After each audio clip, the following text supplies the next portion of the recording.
이 시간 함께 가슴에 두 손을 얹고 잠시 침묵으로 기도하겠습니다. 하나님의 말씀을 잘 들을 수 있는 마음밭이 옥토밭이 되도록, 그리고 말씀을 전하는 저를 위해서 잠시 침묵으로 기도하시겠습니다.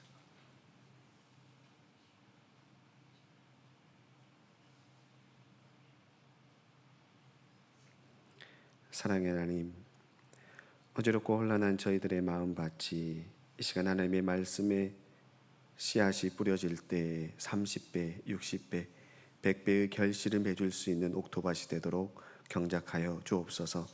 부족한 종의 입술을 주장하사 주님께서 온전히 하나님의 말씀에 씨앗만이 뿌려지는 이 시간 되도록 임재하여 주옵소서. 함께 하신 주님께 감사드리며 우리를 구원하신 우리 주 예수 그리스도 이름으로 기도드립니다. 아멘. 이 시간 옆에 있는 분들을 향하여 밝게 웃으시면서 건강합시다 라고 인사하시겠습니다. 건강합시다.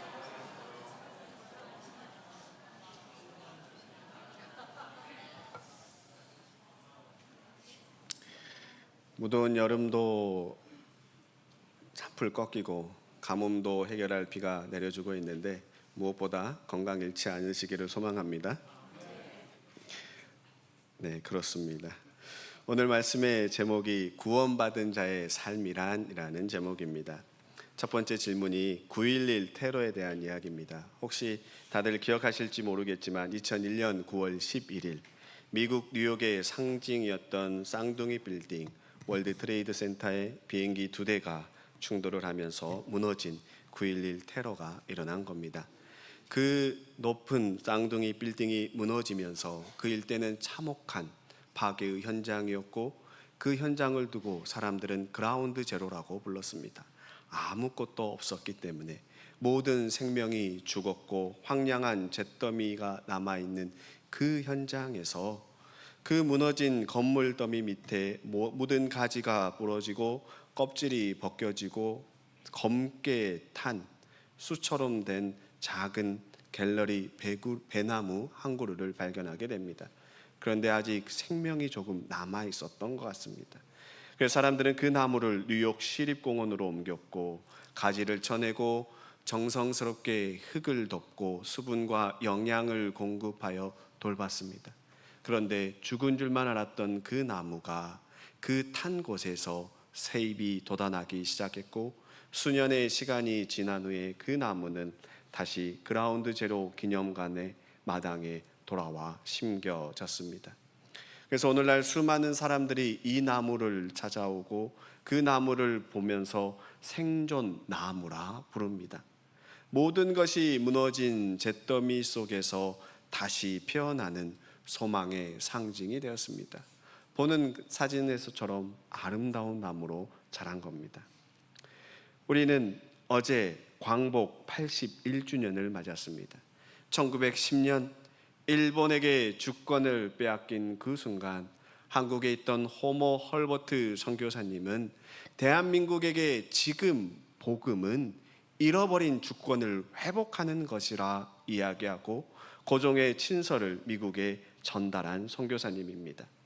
이 선교사님의 묘지가 서울 양화진에 있는데 그 묘비에 나는 웨스트민스터 사원에 묻히기보다 한국 땅에 묻히기를 원한다라고 기록되어 있고, 수많은 사람들이 기억하기를 한국인보다 한국을 더 사랑한 선교사님으로 기억합니다.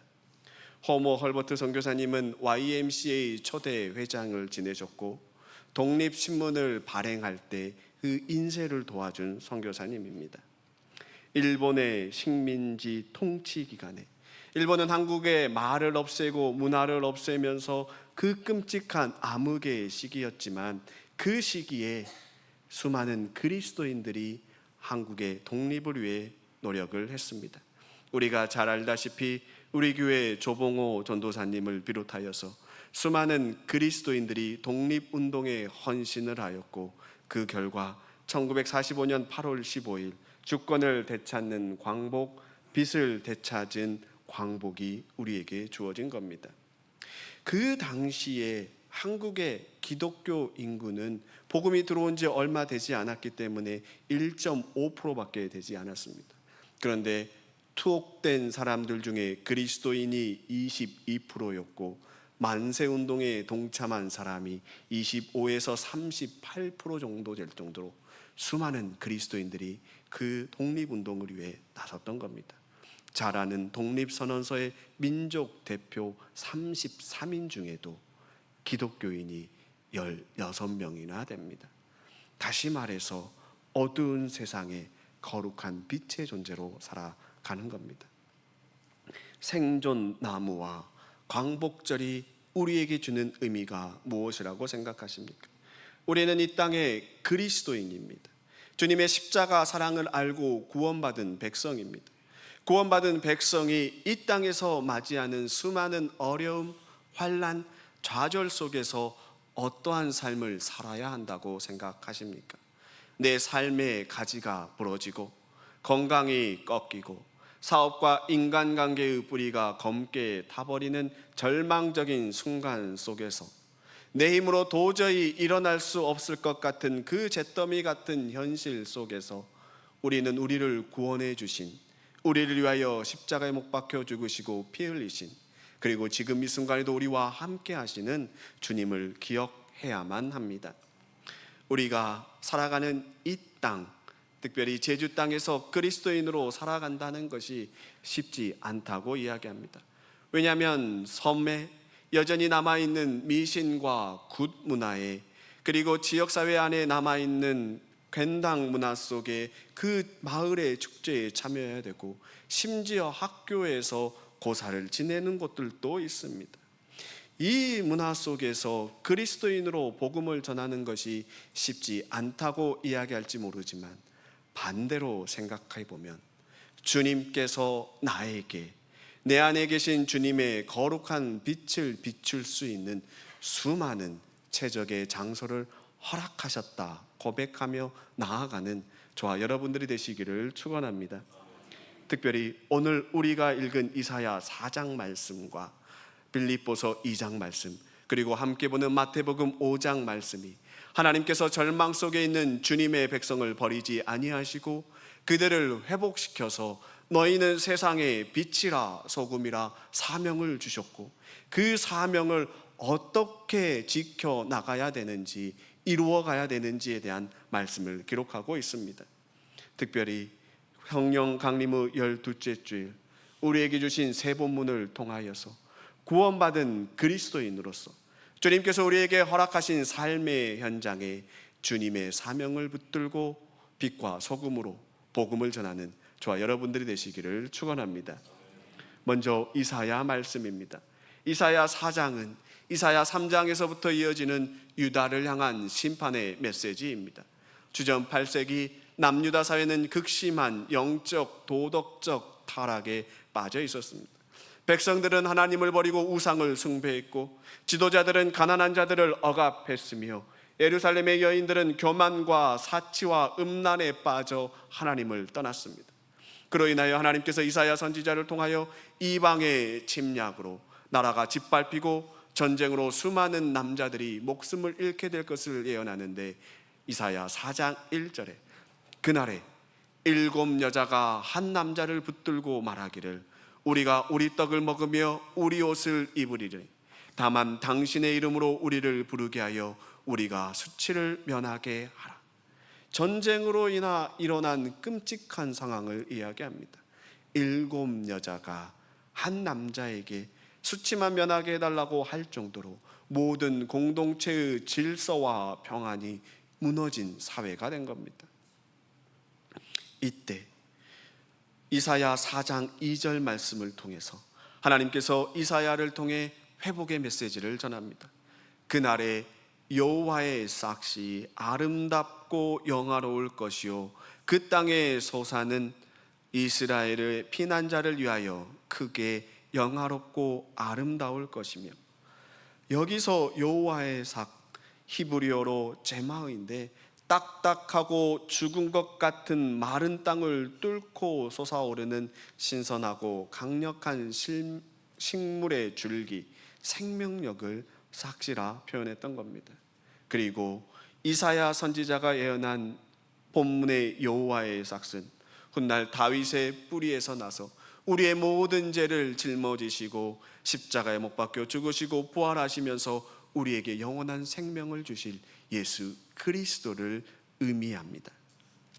3절과 4절에 시온에 남아있는 자, 예루살렘에 머물러 있는 자, 곧 예루살렘 안에 생존한 자 중 기록된 모든 사람은 거룩하다 칭함을 얻으리니 이는 주께서 심판하는 영과 소멸하는 영으로 시온의 딸들의 더러움을 씻기시며 예루살렘의 피를 그 중에서 청결하게 하실 때가 됨이라 라고 기록합니다. 예루살렘 안에 살아남은 자들을 향하여 거룩하다 칭함을 얻을 것이라 선언합니다. 그런데 이 선언은 그들이 뛰어나서, 그들이 남들보다 도덕적으로 유능해서 그 전쟁 속에서 스스로 남은 생존자가 아니라는 겁니다.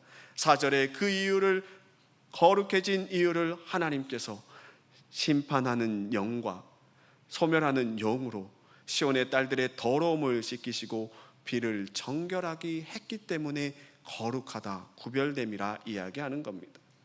소멸하는 영은 거룩한 불로 우리의 모든 죄악과 오염된 찌꺼기를 태워 없애는 성령의 역사를 의미합니다. 다시 말해서 남은 자는 그들 스스로가 의로워서 남아있는 자가 아니라 하나님의 강력한 은혜의 개입으로 인하여 그들 안에 있는 모든 더러움이 씻겨지고 정결케 되어 끝까지 보존된 자를 의미합니다. 다시 말해 구원의 은혜를 기록하고 있는 겁니다. 이 구원의 은혜에서 멈추지 않고 5절과 6절에 정결케 된 남은 자들을 위하여 낮에는 구름과 연기, 밤에는 화염의 빛을 덮으시며 온갖 폭염과 비바람을 피하는 초막과 그늘이 되어주시겠다고 약속하십니다. 하나님은 우리 눈에 보이지 않습니다. 그런데 구름과 연기, 화염의 빛이라고 이야기한 것은 이스라엘 백성들이 출애굽할 당시 그들의 눈에 보이지 않는 여호와 하나님께서 그들 가운데 함께하면서 구름 기둥과 불 기둥으로 함께하는 임재의 모습을 보여주셨기 때문에 다시 그 언어를 표현하여서 그들과 함께하겠다라고 약속해 주십니다. 사랑하는 성도 여러분, 우리가 이 시대를 살아가면서 겪는 환난과 어려움에 우리는 어떻게 반응하고 있습니까? 마치 주님이 나를 버리신 것은 아닌가 원망하지 않습니까? 정말 주님이 나를 사랑한다면 나에게 이런 일이 왜 일어나야만 하냐고 원망하지는 않으십니까? 분명한 사실은 주님은 언제나 우리와 함께 하십니다. 그 고난을 통하여 우리를 정결하게 쓰시고 내가 가지고 있는 나의 모든 힘을 내려놓게 하시며 오직 주님만, 예수 그리스도만이라고 생명의 여호와의 삭을 우리 안에 틔우시는 그 시기인 겁니다. 내 힘으로 아무것도 할 수 없다 고백하는 그 자리가 바로 여호와의 삭, 예수 그리스도의 은혜가 임하는 자리인 줄로 믿습니다. 사랑하는 성도 여러분, 힘든 순간, 어려운 순간, 그 순간 우리를 위하여 십자가에서 보혈 흘리신 예수 그리스도를 바라볼 수 있기를 소망합니다. 주님께서는 우리를 거룩한 남은 자로 구별해 주셨고 구원의 은혜를 허락해 주셨습니다. 그리고 주님께서 직접 이 땅에 오셔서 주님을 따르는 제자들, 주님을 따르는 무리들, 구원받은 우리들을 향하여 너희는 세상의 빛이라, 너희는 세상의 소금이라 선언해 주셨습니다. 함께 보진 않았지만 보는 마태복음 5장, 오늘 주어진 세 본문에 의하면 5장은 산상순 팔복을 선언하신 이후에 그 자리에 있는 무리들을 향하여, 사람들을 향하여 13절과 14절에 너희는 세상의 소금이니 소금이 만일 그 맛을 잃으면 무엇으로 짜게 하리요? 후에는 아무 쓸데없이 다만 밖에 버려져 사람에게 밟힐 뿐이라. 너희는 세상의 빛이라. 산 위에 있는 동네가 숨겨지지 못할 것이요 라고 선언합니다. 예수님께서 따르는 무리들을 향하여 너희는 세상의 빛과 소금이 되기 위해 피나는 노력을 해야 된다라고 이야기하지 않았습니다. 너희는 내가 말한 율법을 완벽하게 지켜서 소금과 빛이 되라고 선언하지도 않으셨습니다. 그저 직설법으로 너희는 이미 세상의 소금이다, 너희는 이미 세상의 빛이다라고 선언하면서 그 무리들에게, 제자들에게 그들의 신분과 정체성을 명확하게 심어주셨습니다. 그들은 세상에 보기에 가난하고 헐벗고 소외된 자들일지 모르지만 여호와의 삭 예수 그리스도를 믿은 후에, 모신 후에 그들의 내면 안에 싹을 틔운 주님으로 인하여 주님의 거룩한 빛을 소유한 존재가 되었다라고 선언하신 겁니다. 그러면서 예수님께서 소금이 만일 그 맛을 잃으면 무엇으로 짜게 하리요라고 경고도 주셨습니다. 여기서 맛을 잃다라는 단어를 헬라어 원어로 보면 모란데인데, 이것은 미각적으로 싱거워지다라는 뜻도 있지만 좀 더 깊은 의미는 어리석게 되다라는 뜻이 있습니다. 그 당시 팔레스타인 지방에 보면 그들은 안면 돌소금이 있었는데 여기에 불순물이 섞여 있어서 습기에 조금만 노출되어도 소금 성분이 빠져가면 겉모양은 소금이지만 맛을 내지 못하는 흰 흙덩이에 불과했던 겁니다. 그래서 예수님께서 이 비유를 통하여서 그리스도인이 세상 속에서 그리스도인으로서의 본질, 십자가 은혜를 잃어버리고 거룩한 구별됨 짠맛을 잃어버리고 세상의 가치관과 똑같이 타협하며 세상과 구별 없이 살아가는 태도를 향하여 영적 어리석음, 맛을 잃었다라고 지적하는 겁니다. 본질을 잃어버린 그리스도인은 세상에 아무런 영적 영향력도 미치지 못하고 도리어 세상 사람들에게 짓밟히며 하나님의 영광을 가리게 된다라고 이야기하는 겁니다. 그렇다면 그리스도인이 세상 속에서 짠맛을 내고 빛을 발현하기 위해서 어떻게 해야 되는지 16절에 기록합니다. 이같이 너희 빛이 사람 앞에 비추게 하여 그들로 너희 착한 행실을 보고 하늘에 계신 너희 아버지께 영광을 돌리게 하라. 그리스도인이 비추어야 할 빛의 실체를 착한 행실이라고 이야기합니다. 그들로 너희 착한 행실을 보고. 그렇다면 착한 행실이 의미하는 것이 무엇일까? 한국어로 착한 행실이 되어 있지만 착한 행실을 영어로 착하다라는 표현을 봐도 여러 가지 단어가 쓰입니다. 굿이 쓰이기도 하고 카인드가 쓰이기도 하고 라이트니스가 쓰이기도 하고 그에 따라서 약간의 미묘한 의미가 다릅니다. 헬라어에도 착한 행실을 말하는 단어가 두 개가 있는데 아가토스와 칼토스입니다. 아가토스는 흔히 이야기하는 윤리적으로 율법적으로 착한 행실인데 오늘 본문에 쓰여진 착한 행실은 그것이 아니라 칼토스입니다. 칼토스는 아름다움, 매력적인 감동을 주는 훌륭함을 이야기하는 착한 행실입니다. 다시 말해서 내 안에 이미 거하시는 예수 그리스도로 인하여 그분으로 인하여 내 안에 풍성한 주의 은혜가 넘쳐서 자연스럽게 풍겨져 나오는, 품어져 나는 매력적이고 감동적인 희생과 섬김의 삶, 그 착한 행실을 의미하는 겁니다. 소금을 생각해 보면 소금이 자기 형체를 고집하고 있으면 그 맛을 낼 수가 없습니다.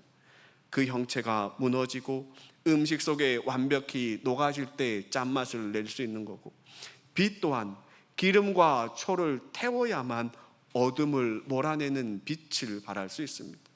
그리스도인의 사명이 이와 같습니다.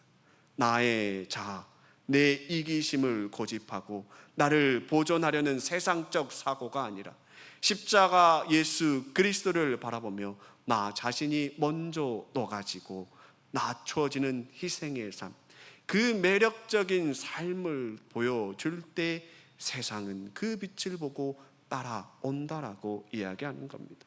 그리고 이 삶에 대해서 사도 바울이 빌립보서 2장을 통하여 구체적으로 이야기합니다. 빌립보서 2장 12절과 13절에 그러므로 나의 사랑하는 자들아, 너희가 나 있을 때뿐 아니라 더욱 지금 나 없을 때에도 항상 복종하고 두렵고 떨림으로 너희 구원을 이루라. 너희 안에서 행하시는 이는 하나님이시니 자기의 기쁘신 뜻을 위하여 너희에게 소원을 두고 행하게 하시나니. 바울은 그리스도인들을 향하여, 빌립보 성도들을 향하여 항상 복종하여 두렵고 떨림으로 너희 구원을 이루라라고 말씀하고 있습니다. 여기서 이루라라는 단어에는 두 가지 뜻이 합쳐져 있습니다. 하나는 아래로 철저히, 또 하나는 일하다라는 뜻입니다. 그래서 아래로 철저히 일하다.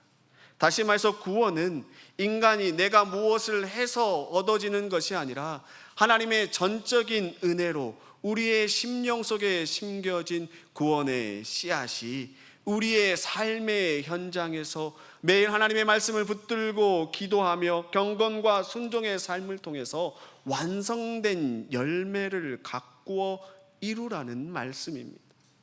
주님께서 주신 은혜로 나의 삶의 현장에서 이루어 열매를 맺는 겁니다.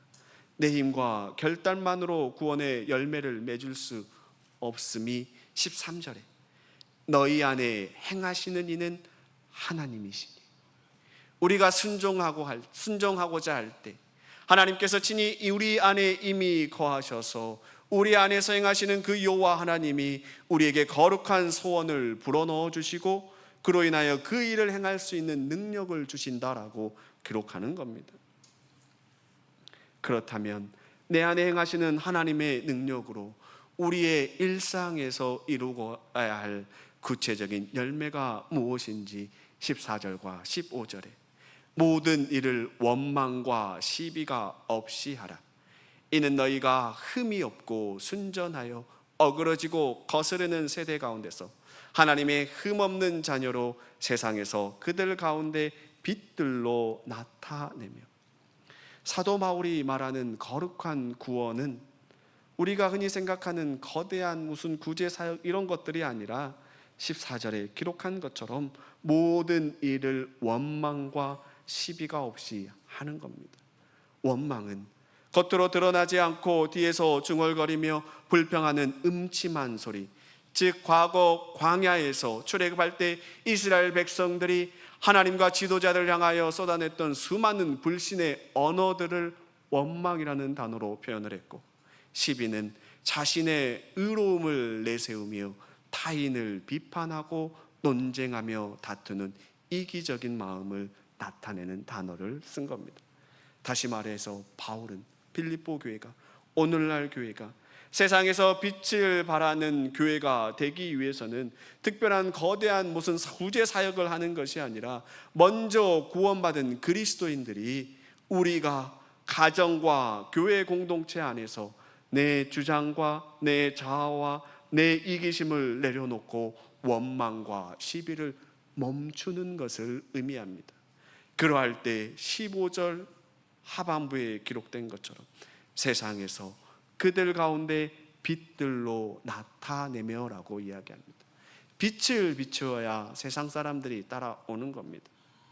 다들 잘 아시겠지만 고대 사회, 지금도 그럴 수 있지만 풍랑이 있는 캄캄한 바다에 나침판이 없다면 밤하늘에 떠있는 별을 보고 어느 방향으로 가야 할지 그 방향을 정하여 가는 겁니다. 그래서 바울은 어그러지고 거스르는 이기적인 세상 속에서 교회가 원망과 시비를 멈추고 십자가 사랑으로 온전히 하나가 될 때, 그 모습을 보여줄 때 어두운 세상을 비추는 빛이 되어서 그들이 주의 교회로 모여들어 회복되고 치유됨을 이야기하는 그 빛이 되라고 선포하는 겁니다. 사랑하는 성도 여러분, 내 힘으로 내게 상처 준 사람을 용서할 수 없고 내 힘으로 내 안에 원망과 시비를 내려놓기가 쉽지가 않습니다. 그러나 우리 안에 거하는 성령님, 우리 안에서 행하시는 여호와 하나님을 바라볼 때, 주 예수 그리스도의 십자가를 바라보고 의지할 때 주님께서는 우리에게 용서할 수 있는 마음과 하나 될 수 있는 능력을 주신다라고 기록하고 있습니다. 이 세상에 여러분들에게 주어진 삶의 현장에서 혼자서 싸워 이기려 하지 마시고 교회에서 먼저 구역으로 모이고 신도회로 모이고 기관으로 모일 때 우리 안에 먼저 원망과 시비를 십자가 안에 내려놓고 서로 사랑하며 긍휼로 하나 될 수 있기를 소망합니다. 우리의 하나됨이 세상의 어둠 속에서 길을 잃고 방황하는 자들에게 빛이 되어서 그들이 어디로 가야 할지 알려주는, 그들을 주님께로 인도하는 거룩한 빛이 될 줄로 믿습니다. 빌립보서 2장 16절에 표준세번역 성경을 보면 이렇게 기록되어 있습니다. 생명의 말씀을 굳게 잡으십시오. 그리하면 내가 다름질한 것과 수고한 것이 헛되지 아니하여서 그리스도의 날에 내가 자랑할 수 있을 것입니다 라고 기록합니다. 세상의 빛으로 살기 위해 무엇보다 중요한 것은 하나님의 말씀, 생명의 말씀을 굳게 잡는 겁니다. 하나님의 말씀을 붙들고 기도할 때 세상적 가치관이 아니라 어두운 세상의 빛을 비추는 그리스도인의 삶을 살아갈 수 있습니다. 수많은 시간들을 세상에서 보내지만 세상적 세계관이 아닌 기독교적 세계관을 갖기 위해서는 매일 하나님의 말씀을 붙들고 기도하면서 내 삶이 주님 보시기에 부끄럽지 않은 삶인지 되돌아볼 때 우리는 세상의 거룩한 빛의 사명을 감당할 수 있습니다. 사랑하는 성도 여러분, 오늘날 우리의 모습을 되돌아볼 수 있기를 소망합니다. 우리가 어떠한 환경에 있다 할지라도 주님은 우리와 함께 하십니다. 절망적인 상황 속에서도 우리 안에 주 예수 그리스도의 싹을 틔워서 구별된 그리스도인으로 불러주셨고 우리를 향하여 너희는 세상의 빛이다, 너희는 세상의 소금이다 라고 선언해 주셨습니다. 세상의 빛과 소금은 세상 문화에 끌려다니는 존재가 아니라 세상 문화를 그리스도의 문화로 이끌어가는 존재입니다. 그래서 어그러지고 거스리는 세대 가운데 하나님의 흠없는 자녀로 살아가라고 권면하는 겁니다. 우리가 세상 속에 보여주어야 할 착한 행실은 세상이 이야기하는 그런 행실이 아니라 세상적 성공이 아니라 하나님께서 우리에게 허락하신 삶의 현장인 가정과 직장과 교회와 작은 모임 공동체 안에서 또 우리가 살고 있는 지역사회 안에서 내 안에 있는 이기심과 불평의 언어인 원망과 시비를 십자가에 내려놓고 우리의 모습 속에 나타난 주님의 빛을 비추는 삶입니다. 내가 먼저 녹아지는 소금이 되어야 내 배우자의 허물을 덮어줄 수 있고 내 자녀를 따뜻하게 품어줄 수 있으며 함께 신앙생활하는 성도를 향해 기도하며 격려할 수 있습니다. 그리고 이 모든 일은 너희 안에서 행하시는 이는 하나님이시니 내 안에 소원을 두고 행하시는 이는 여호와 하나님이심을 믿으시기 바랍니다. 그래야 해서 우리 안에 있는 모든 자아, 이기심을 버리고 온전히 십자가 안에서 하나가 되어 함께하여 회복하고 사랑으로 섬기는 행복한 제주 성례교회가 되기 위해 오늘도 내일도 기도하며 주님과 동행하는 저와 여러분들 되시기를 주님의 이름으로 축원합니다. 이 시간 함께 한 목소리로 기도하기를 소망합니다.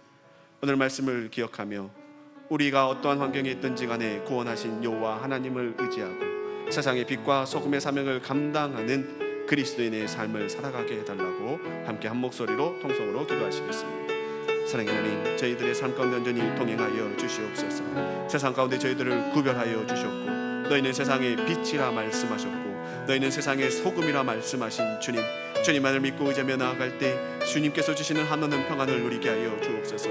내 힘으로 해하지 않게 하여 주시옵시며 내 안에 여호와 하나님께서 행하심을 믿고 의지하며 나아갈 때 기독교적 세계관을 가진 자들로 저희들을 구별하여 주시옵시며 저희에게 허락하신 가정과 직장과 삶의 현장, 마을 공동체 안에서 온전히 주님의 빛을 드러내는 거룩한 주의 자녀로 살아갈 수 있도록 인도하여 주옵소서. 언제나 주님만을 바라볼 수 있기를 소망합니다. 주의 은혜가 구하기를 소망합니다. 주님께서 함께하여 주옵소서. 사랑의 하나님,